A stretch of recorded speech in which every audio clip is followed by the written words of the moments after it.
Blackburn. Thank you, Mr. Chairman. Attorney General Garland, you just told me that you don't think you ever met Susan Hennessy. Did you hire Susan Hennessy? I have sign-off authority for everybody, I suppose, in the Justice Department.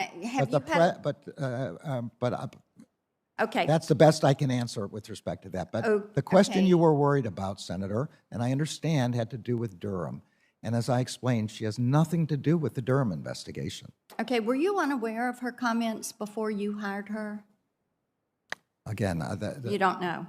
I hire 115,000 people in the Justice Department. I'm fully aware of that.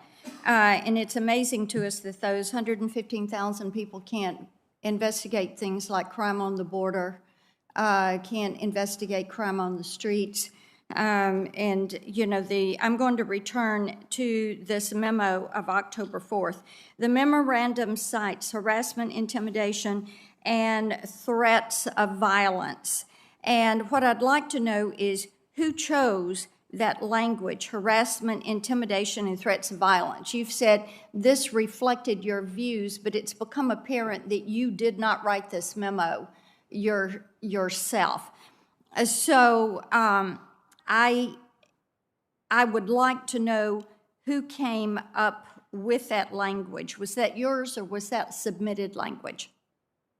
So I don't know whether, let me put it this way. This is language that law enforcement officers are very well understand. It is contained in the federal statute. Well, in the House Supreme Judiciary Court Committee last week, you said you were concerned only about true threats. Yeah. So are you going to revise your memorandum to make it clear that this applies only to true threats of violence, instead of classifying parents in this country with domestic terrorists such as Timothy McVeigh and Terry Nichols? The other thing I would like to know, you said to me earlier that your memo was based on the NSBA letter and the news reports.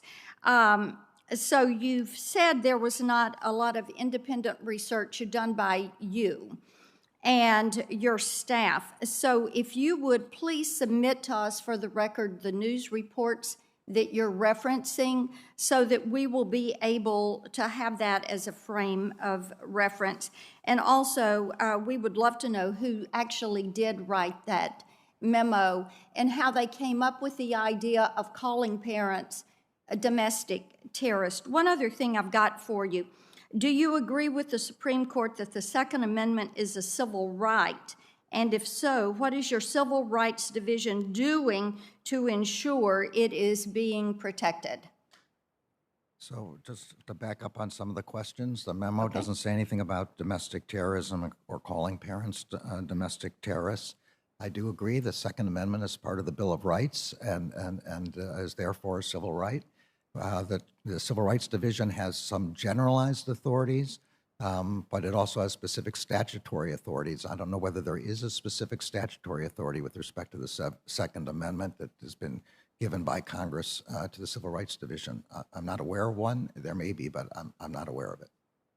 Okay, so we can depend on you and your Department of Justice to stand in support of the Second Amendment. Is that what you're saying, to defend it? Yes, of course. Okay. The Second Amendment is part of the Bill of Rights. That's what we would like to know, and I'll look forward to the other submissions in writing. Thank you, Mr. Chairman.